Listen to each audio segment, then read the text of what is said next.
CM Revanth Reddy ఢిల్లీకి బయలుదేరి వెళ్లారు. సాయంత్రం ఏఐసీసీ కార్యాలయంలో జరగనున్న కాంగ్రెస్ సెంట్రల్ ఎలక్షన్ కమిటీ సమావేశానికి హాజరు కానున్నారు.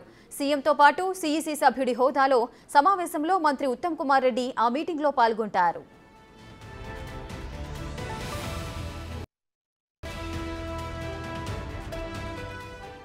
150 నుంచి 200 మంది అభ్యర్థులతో కాంగ్రెస్ తొలి జాబితా విడుదల చేసే అవకాశం ఉంది. తెలంగాణ నుంచి 10 మంది అభ్యర్థులను తొలి జాబితాలో ఏఐసీసీ ప్రకటించే ఛాన్స్ ఉంది.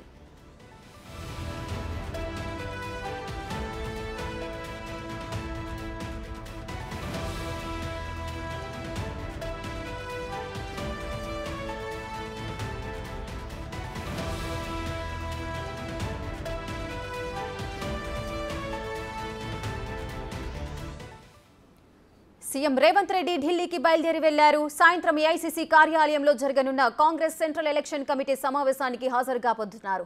మరింత సమాచారం ప్రతినిధి శివ ఢిల్లీ నుంచి లైవ్ లో అందుబాటులో ఉన్నారు. రైట్ శివ, చెప్పండి, ఈ కాంగ్రెస్ సెంట్రల్ ఎలక్షన్ కమిటీ సమావేశానికి సీఎం రేవంత్ రెడ్డి హాజరు కాబోతున్నారు. ఢిల్లీకి చేరుకున్నారా? అక్కడ పరిస్థితి ఏ విధంగా ఉంది?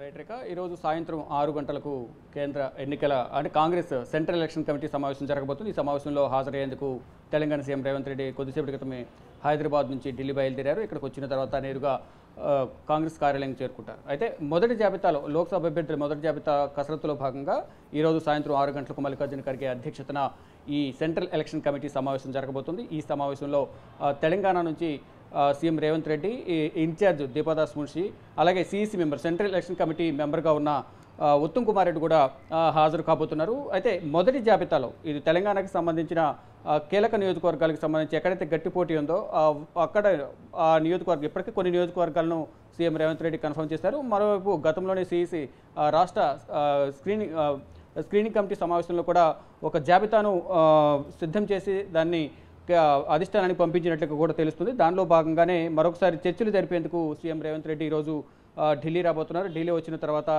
ఈ సమావేశంలో ప్రధానంగా ఈరోజు ఏదైతే సమావేశం జరగబోతుందో ఈ సమావేశానికి సంబంధించి గతంలో ఏదైతే పేర్లను అధిష్టానానికి పంపించారో అధిష్టానానికి పంపించిన పేర్లను ఫైనల్ చేసేందుకు కూడా ఆ బాధ్యతను కూడా అధిష్టానం సీఎం రేవంత్ రెడ్డికి అప్పగించారు. అంటే అసెంబ్లీ ఎన్నికల్లో ఏ విధంగా అయితే పార్టీని అధికారంలో తీసుకురావడానికి ఎంత అయితే కృషి చేశారో అదేవిధంగా లోక్సభ ఎన్నికలకు సంబంధించిన బాధ్యత అంతా కూడా సీఎం రేవంత్ రెడ్డికి అప్పగించారు. అభ్యర్థుల జాబితాను ఫైనల్ చేసి దానిపై కూడా అంతా కూడా సీఎం రేవంత్ రెడ్డి చేతుల్లోనే అధిష్టానం పెట్టినట్టుగా తెలుస్తుంది. దానిలో భాగంగానే ఈరోజు జరగబోయే సెంట్రల్ ఎలక్షన్ కమిటీ సమావేశంలో రేవంత్ రెడ్డి కొన్ని సూచనలు ఇవ్వబోతున్నారు. దానికి సంబంధించి ఈరోజు మొత్తం ఏదైతే తెలంగాణకు సంబంధించి మహబూబ్ నగర్ కానీ, చేవెళ్ళ, అలాగే సికింద్రాబాద్, నిజామాబాద్, జహీరాబాద్, మెదక్తో పాటు మరికొన్ని కీలక స్థానాలకు సంబంధించి మొదటి జాబితా ఏదైతే ప్రకటించబోతున్నారో ఆ జాబితాకు సంబంధించి రేపు లేదా ఎల్లుండి మొదటి జాబితా ప్రకటించే అవకాశం ఇది ప్రధానంగా కనిపిస్తుంది. అంటే ఈరోజు 6 గంటలకు స్టార్ట్ అయినప్పటికీ కూడా రాత్రి లేట్ నైట్ కావడంతో కుదిరితే ఈరోజు రాత్రికి లేదా రేపు మొదటి జాబితాను లోక్సభ అభ్యర్థుల మొదటి జాబితాను ప్రకటించే ఛాన్స్ అయితే కనిపిస్తున్నాయి. దాంట్లో